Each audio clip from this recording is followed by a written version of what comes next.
we're gonna get into Democalypse real quick because Democalypse?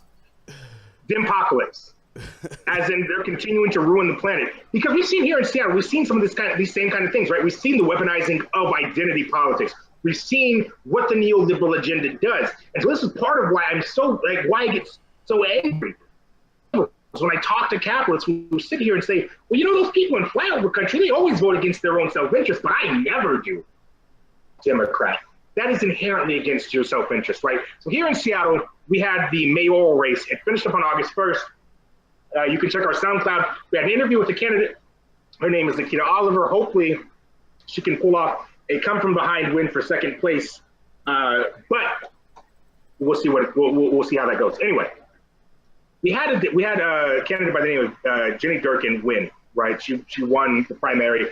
We're a top 2 state, so whoever gets second place will also want to get in the general. But she got 36%, I believe, of the votes.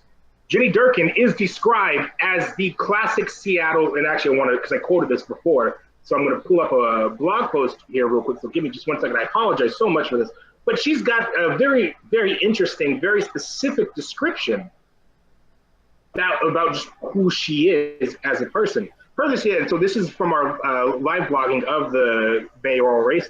Per the Stranger, their piece on Jenny Durkin says, quote, she speaks the language of Seattle politics, senses incremental progress.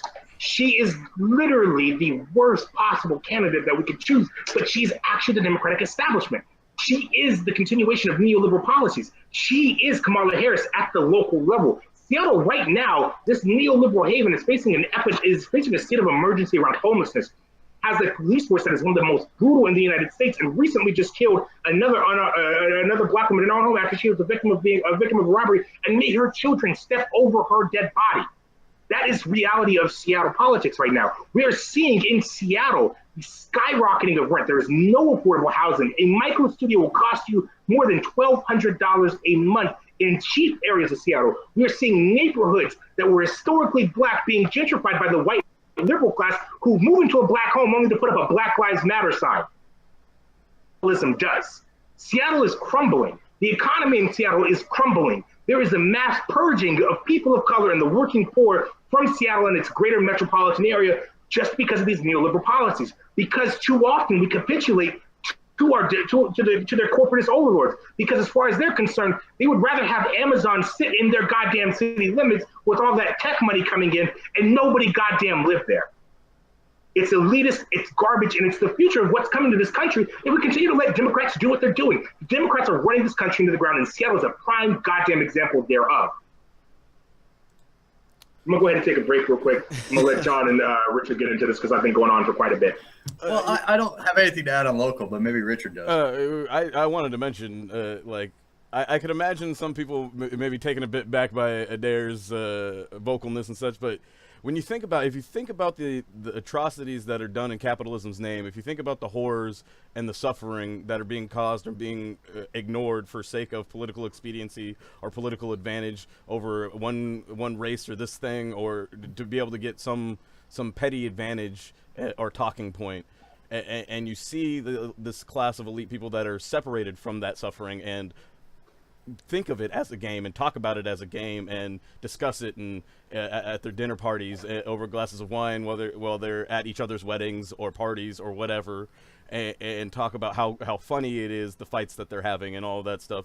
There are people suffering, there are people dying, there are people in deplorable conditions.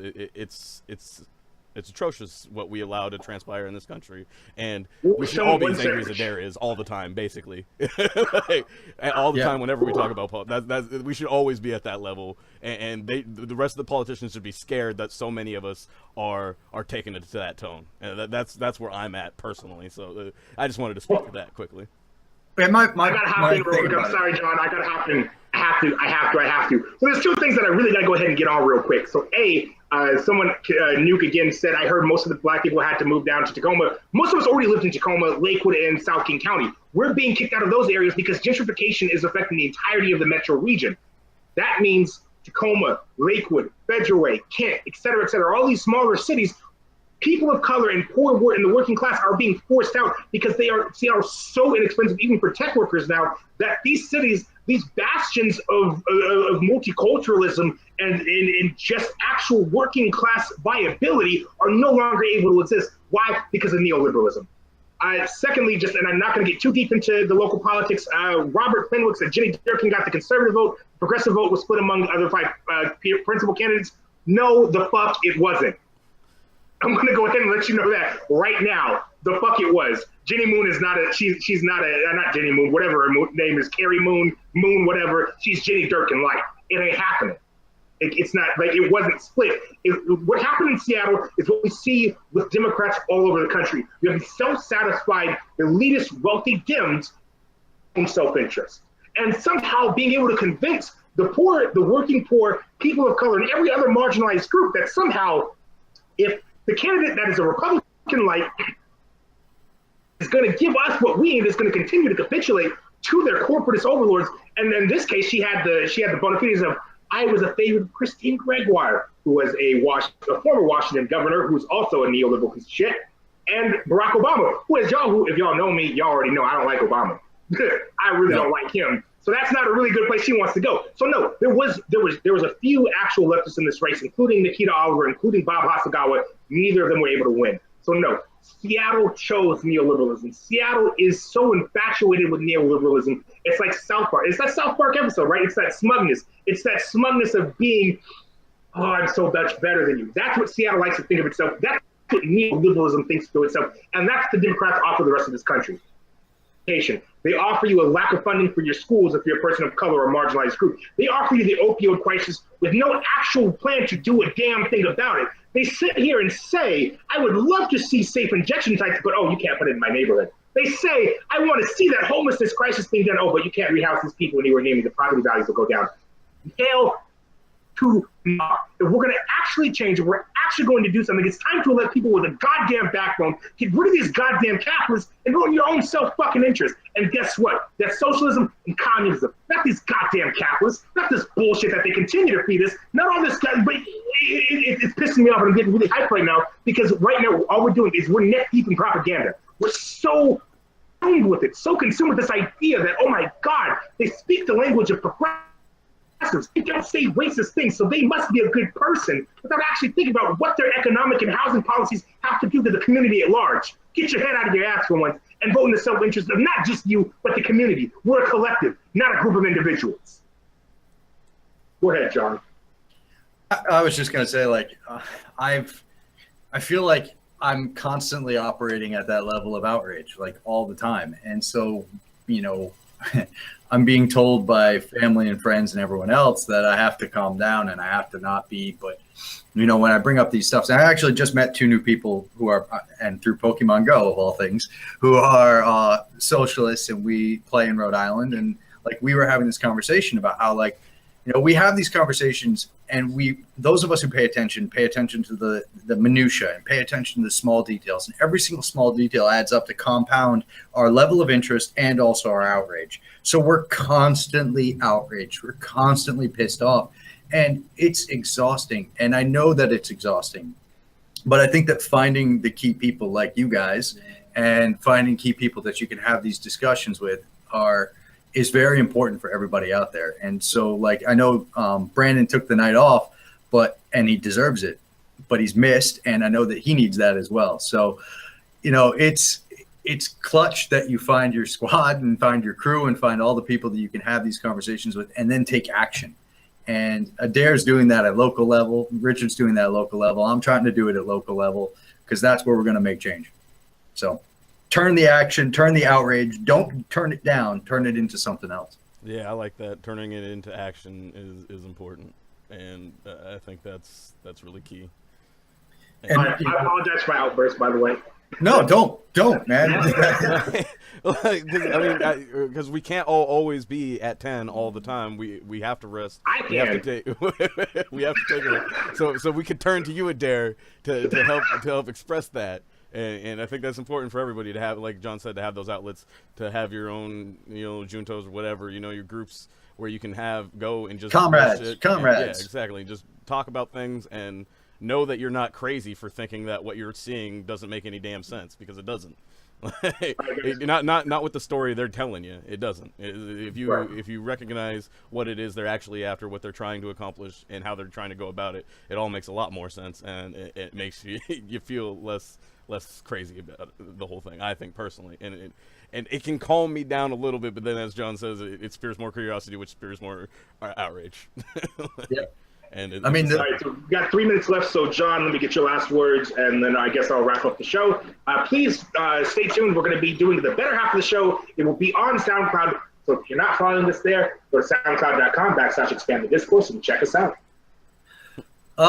So I'm not gonna down on where I am, but what I've seen here is like it's a bunch of small groups who are carrying their own interests and caring about their own projects, and I appreciate that, and I appreciate the effort they're going into it. But I'm seeing a lack of, I don't want to say leadership, but I'm seeing a lack of solidarity almost because everyone's concerned with their own projects, and I think that we have to focus on the solidarity issue more and more as we go forward. So you can have your pet project. I have plenty of mine. But you need to think about solidarity, and you need to think about it and what that means. And that's not necessarily collaboration. I'm talking like true solidarity. And so going forward, I think everyone needs to talk about solidarity in their life, think about it in an abstract term, then try and apply it to their own life. And like we were talking about with what I was talking about earlier about crews, find your crew, create solidarity with them, and then create action with solidarity in mind towards an specific end goal. And treat it like you would if you had to put a business plan before a bank. Set goals, set timelines, set these things out, and move towards them. And that helps with the outrage. It helps with the feeling of helplessness and outrage. And that's all I got to say. Richard, you're up. Yeah, definitely. With the feeling of helplessness, sometimes I think that's important. And when even if you're accomplishing small goals, especially if you're making impacts in your local community, but with I think what John mentions, the solidarity is important. But if you can make real impacts, even if they're just small, it's starting the community garden, it's whatever, that helps you feel like you're making things at least a little bit better right there where you are and right in that moment. And that's good. But I think it is important that we move towards trying to take on bigger ideas, because what we're up against isn't going to be, a casual argument of ideas with the Democratic Party or with Republicans or with the establishment as it stands. What we're talking about is wrestling control from unwilling and unwanting participants. These are hostile actors that are going to fight at every turn and are going to try to use propaganda, supplant, use everything that they can within their power to try and stop any sort of progressive movement from actually taking hold and directing our politics away from the harsh and cruel capitalistic tendencies that we see today. And that's not going to be easy. It's going to be, personally, it's going to take risks, and it's going to involve a lot of putting yourself out there in ways that you may not feel comfortable with. And know that there's a lot of us doing the same thing where we can and when we can, and do what you can, even if that's just, sharing one of our posts or something from the Benjamin Dixon Show channel, or from Nick Nowlin, or from a Noah from somewhere else, or from any of the progressive outlets that you find. Even if it's just sharing with people that you wouldn't normally share that opinion with, that can be being bold for the day, and doing little steps like that can really change the tenor of the conversation in this country. If people who really recognize how wrong things are start to speak up and say, hey, I'm over here in this spot and we see that it's messed up too. The more people that speak up, and the more people that see the people around them raising their hands, the more confident they're going to be to raise their hand and say, hey, I see something messed up over here too. This is how we can fix it, or this is what we can do to make something better. And so I'll leave with that. I just want to add one thing to that. When I hear sharing, one of the things I see most is we need to start sharing in offline spaces, like in our lives and the people that we love. And those are the people that we need to start with, and then move on from there to create bigger groups. Excellent. So first, I just want to thank everyone for joining us tonight. If you haven't checked out our SoundCloud already, go to soundcloud.com/expand the discourse. If you look down below, I believe it should still be there. You're going to want to go to patreon.com/expand the discourse if you can, in fact, contribute to the show. All our current patrons, big shout out to you. We really appreciate you. Hit me on Twitter. I'll give you a follow back. But for my final thoughts tonight, I just really want to reiterate for folks, the fact of the matter is we talk so often about people who vote Republican voting against their own self-interest, while we never sit here and realize that when we vote for capitalists, We not only vote against our own self-interest, we vote against the collective whole self-interest. We vote against our children's self-interest. We vote against the interest of the planet. We put profit before everything else. That's all capitalists know how to do. So the fact of the matter is, it's time to seize means of production. It's time to stop sitting here and being idle. It's time. The only thing you have to lose is your change. Start working towards it. Join Democratic Socialists of America. Join the American Communist Party. But at the end of the day, it's about working together. It's about building community. It's about being a collective whole, not just a group of individuals. Solidarity today, solidarity tomorrow, solidarity forever. We out.